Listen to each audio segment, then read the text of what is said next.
Alrighty, what's going on everybody? Ninja Star here, and today we are back at it again with a Dragon Ball video for you all. Now today's Dragon Ball video, we'll be talking about the endings of Dragon Ball. No, not the ending songs, the actual ending, like the conclusion of each individual Dragon Ball series. So if you guys haven't heard, which you probably have, Dragon Ball Super ended yesterday, as of this recording at least. And a lot of people were really positive towards this. Some people thought it was a bit rushed. I don't know, whatever your stance is on it.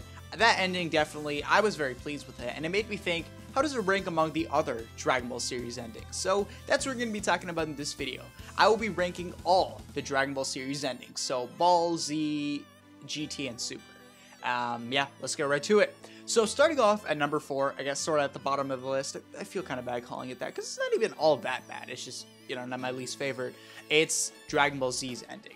Dragon Ball Z's ending was odd, so to speak. A lot of people are negative towards it, myself included, and the thing is about it is it just felt so abrupt, so to speak. I know many people, one of the main criticisms is Goku kind of just met Oob, and even though he was the embodiment of Majin Buu, and Majin Buu, like, Goku already has some level of respect because of his immense, like, potential for power, it did feel kind of abrupt for Goku just to leave everyone behind like that. And I mean, you could make the argument he is going to visit here and there, but that's kind of just an implication, not really stated. You know, it goes like, I get it, Goku's not a righteous person by any means, but it just didn't feel satisfying at all as an ending. Just kind of wrapped it up kind of weird. And I mean, at least in the anime, it kind of transitioned to Dragon Ball GT. Heck, the episode title is literally Goku's Next Journey. So, you know, it goes to show this isn't really over, whereas if you're reading in the manga, mega yikes. It's just like, oh man, that's kind of rushed. And, I mean, yeah, at least with, the reason I'm sort of positive towards it's like, okay, it's in transition into Dragon Ball GT, which had a much better ending, by the way.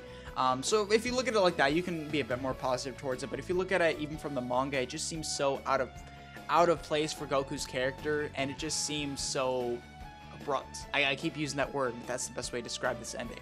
I was not a fan of it, but I didn't hate it as much as everyone else. I'm like, it's whatever. If GT hadn't existed, then I probably would dislike this even more, but that's besides the point. Let's get on to our number 3 pick. My number 3 pick for the best Dragon Ball endings is Dragon Ball, the original, you know, Dragon Ball series. I think the best way to describe this ending is solid. You know, it wraps up the whole Piccolo dilemma that had been going on for a few arcs, you know, at the end of the 22nd tournament, at the, you know, the whole King Piccolo stuff, and then now we have the 23rd tournament.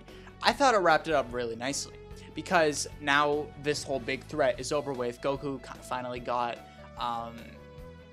because, like, remember, he got the W against King Piccolo, but Piccolo came back for revenge, and it had everyone on edge after getting off an amazing climactic fight like that. Goku's the winner. That was very satisfying. And then we see him actually be offered the position of Kami's, like, he gains the respect of Kami and all that, and it was nice to see Goku actually win a tournament, because fun fact, this is actually the only tournament where, in Dragon Ball, where Goku's won it, you know, the 23rd, so that was a nice little thing. And he kind of goes off on the Nimbus. He gets offered the position. He's like, nah, I'm good. And then goes to show he's still just a regular guy who loves to fight. And I think that was one of the messages there that when Toriyama was writing it. He goes off with Chi-Chi, gets married with her, Goku gets a girl in the end. That's a solid ending. I'm happy with the way it kind of leaves off on a good note, but Piccolo Jr. isn't officially dead. It kind of opens up more doors for something like Dragon Ball Z. And one thing I really like about this is, even though it is kind of that transition into DBZ, it also, if you were to stop, let's say, reading Dragon Ball, or like watching it at, let's say, episode 151 or whatever, it still ends off on a solid note. You know, you would be satisfied. Now, of course, you get more out of it if you see Z, but that's besides the point. I was really impressed by it. It was definitely, I wasn't too big, I'm not gonna lie, I wasn't too big on the filler bits with, like, the wedding. I did feel like kind of dragged, but I mean, it was nice to see Goku and Chi-Chi get married, you know, kind of start off that way in the beginning, and then here they are now, 100 plus episodes later. So going on to my number 2 pick, I feel like this one is going to be what's different for a lot of people, because I know it just recently came out. You have the people that are absolutely going to love this ending, and then you have the people that are absolutely going to loathe this ending. Whatever your opinion is, I'm going to share mine right now. My number 2 is Dragon Ball Super's ending. I know that was kind of obvious for the way I was described, but Dragon Ball Super's ending, it was really, really good, in my opinion. 131, just as an episode, it's my favorite in Super, to be quite honest. I know people have brought up the argument that it's rushed. It wasn't too jarring on me personally. Like, the whole 130 was meant to be the kind of exposition for fighting and the big portion of that climax, and then this episode was kind of meant to wrap up the last few seconds of the Tournament of Power, and then kind of wish everyone back and kind of end off the series / arc as a whole. And I feel it did that. We got a pretty nice fight between Goku and Frieza, and one of the biggest themes about this was trust. Jiren even takes note of it, and we can see how Goku and all his allies have changed these people. And one thing that I also really liked about 130, I'm kind of throwing that in as the ending because they kind of built up to it. Goku had been able to make allies with so many people because of his charisma and because of his mindset. He got so many people, he changed so many people for the better, and that's always been one of the best things about Goku as a character. And it's a generic shonen trope, sure, but I crave towards it.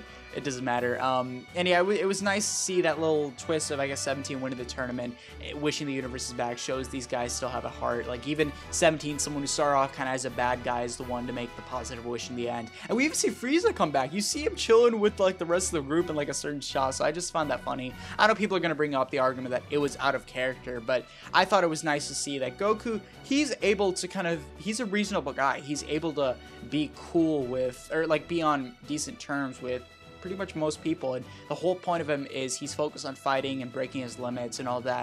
And I really like that last bits with Goku and Vegeta on the mountains, kind of where after their first fight, well, kind of reminiscing back to their first fight in the Saiyan saga, and it shows these Saiyans are going to continue to break their limits. So it kind of ends it right there, because a big thing about Super was breaking your limits. You had the whole Super Saiyan God, Super Saiyan Blue, Blue Kaioken. These Saiyans were constantly breaking their limits, and it was nice, kind of end off where it started, and still opens up doors for more Dragon Ball. And I really liked it, but it's not the best in my opinion. The best Dragon Ball ending, it's obvious to guys, Dragon Ball GT's ending. Dragon Ball GT's ending is almost perfect. It is, in my opinion, the best part about GT. I know that kind of makes it sound negative, but no, it had the best conclusion out of any Dragon Ball series in the entire franchise. I was not too big on the Shadow Dragon saga. I only really got into it during, like, the Nova Ice Omega stuff, but seeing Goku defeat him, and I wasn't too big on GT kind of being the Goku show, but seeing Goku defeat Shenron in the satisfying way of the Spirit Bomb and all of that, it was nice. And then we see Shenron, and Goku kind of becomes one with Shenron. I know that one's kind of controversial to people, but it shows this character, the Goku really is the greatest fighter. He may not have been the strongest, but he's going to constantly aspire to, because of his mindset, because of the journey, because of the people. He's never tried to bring people down. He's always tried to bring others up. So it would only be natural that his journey would continue on forever, and he would continue to inspire. That's one thing I love about GT. It kind of shows, I mean, Goku being sort of immortal, I don't know, that might be iffy, but he's kind of leaving with Shenron, one of the people who've kind of been there since the beginning. That's the whole thing about this series. The series is called Dragon Ball.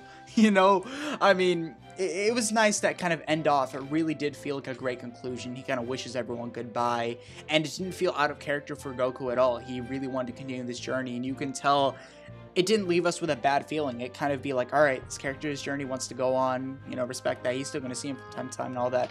And then we get to the 100 years later part. I love this moment so much. Shows Goku's spirit. Even if, let's say, Goku's not physically there, you could say he's kind of like a ghost entity, different entity, whatever. His spirit will always live on and continue to inspire. And I love that theme they showed in GT. Easily the best thing from Dragon Ball GT. And those last words, "until we meet again," guys. Oh man, that hits a little too close to home. But anyways, guys, that's been this video. I know I got kind of all sentimental and stuff about the GT and Super and all that. Well, whatever. What are your guys' favorite Dragon Ball endings? I can't really say favorite because there's only 4, but like, how would you rank them? Is it similar to mine? Is it different? I want to hear your guys' perspective in the comment section down below. If you enjoyed this video, be sure to drop a like, share it around with your friends, subscribe to the channel if you haven't, and talk to you guys later. Ninja out. Peace, everybody.